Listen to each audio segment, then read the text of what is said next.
Dominica to get a multi-million-dollar hurricane recovery package from the World Bank. And in sport, Trinidad and Tobago makes a big jump in the Caribbean Football Union rankings. I'm Ricardo Roberts and this is Caribbean in 10 for Tuesday, October 17th. I'll be back with the details after the break. Grow your business or promote your event through the services offered by the Caribbean Media Corporation and CaribVision. Our distribution provides a platform on cable, terrestrial television, and websites. We cover carnivals and events from across the region. We can bring your event live and alive to the world. For music makers, program producers, businesses, we can expand your reach to in excess of 2 million households daily. Our other services include news updates to enhance your media products, studio space for program and development. We can facilitate the launch of new products and services and training. Contact us and we will help you unleash your creative ability, develop products and services, and provide the medium to watch them grow. Contact Loretta Skeet at cmccaribbean.com or call her 1-246-467-1044 or 1-246-253-3889. Call and book your carnival or event today. CSME is an effort by CARICOM member states to put in place a common market, a common economic space, and a common economy. It is really being done in two stages. First, the common market, and the common economy is expected to come later.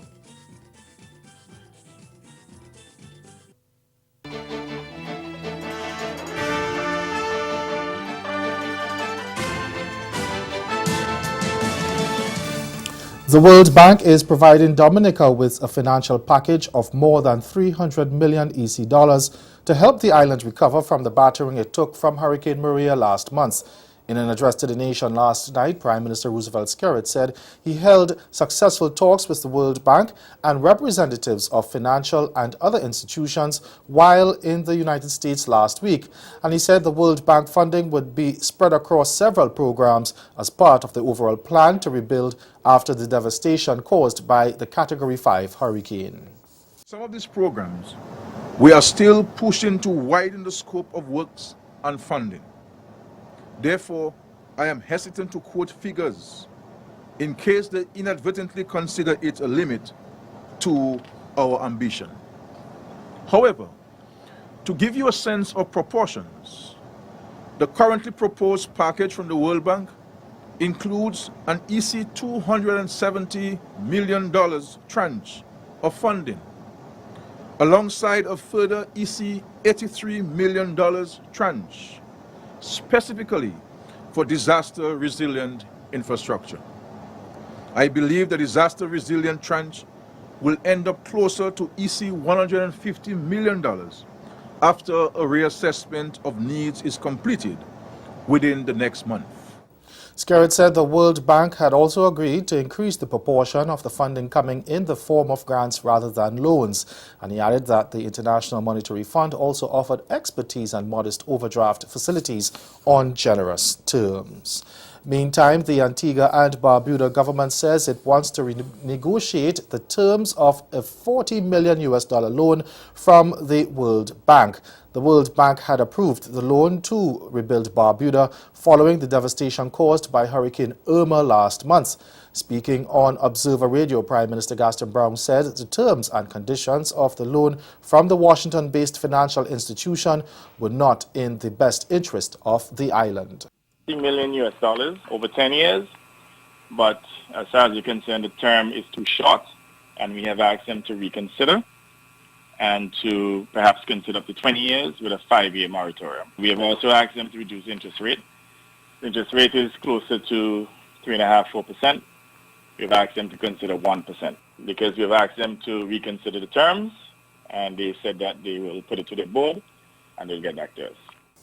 Brown had said soon after the passage of the Category 5 hurricane that more than $100 million would be required to rebuild Barbuda, which was home to an estimated 1,600 people. He says the World Bank was also informed that the funds will be going to non-revenue earning projects. If it was grants, we'll push for more. But you have to be careful in terms of how much we borrow, or we have to be careful in terms of the amount that we borrow. Because it's not only about borrowing, you have to have the capacity to repay. The unfortunate thing with this particular loan is that most of the funds will be going into non-revenue generating resilient infrastructure. So for example, in Barbuda, we'll be putting the lines on the ground. We'll be replacing all of the wooden posts with concrete posts, and technically speaking, those won't create any funds, any revenue. So again, we have to make sure that we do not overburden the treasury, because at the end of the day, we have to pay it back. Now for an update on the search for survivors after a boat capsized off Haiti on Sunday. 2 more people were found yesterday, bringing to 9 the number of people rescued after the boat carrying at least 50 people overturned off Turtle Island north of Haiti. The Coast Guard, which is coordinating the search, did not give the location, neither did it provide details about the latest discoveries. Survivors have said that the boat was trying to illegally make it to Providenciales in the Turks and Caicos Islands when it capsized. Stay with us, your Midday Sport is next.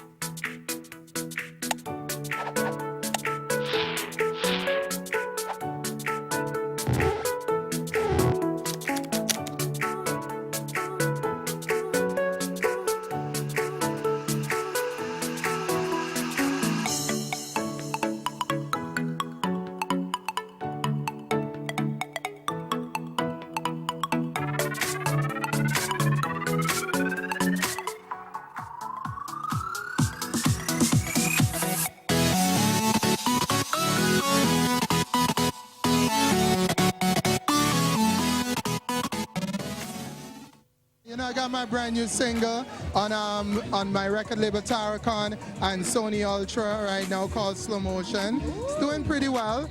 And what's pretty well? You sound modest. That's what that sound like. It's good. It's doing great. I mean, I don't want to be like, you know, I'm not the show self type. I'm very like, you know what I mean? All right. Try to keep it humble and smooth, you know? Okay. Yeah. I like that. Yeah. All right. So what are your plans?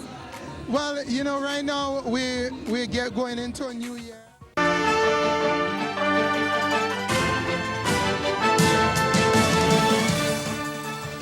Trinidad and Tobago's emotional World Cup qualifying victory over the United States last Tuesday has propelled it to 3rd in the Caribbean Football Union rankings.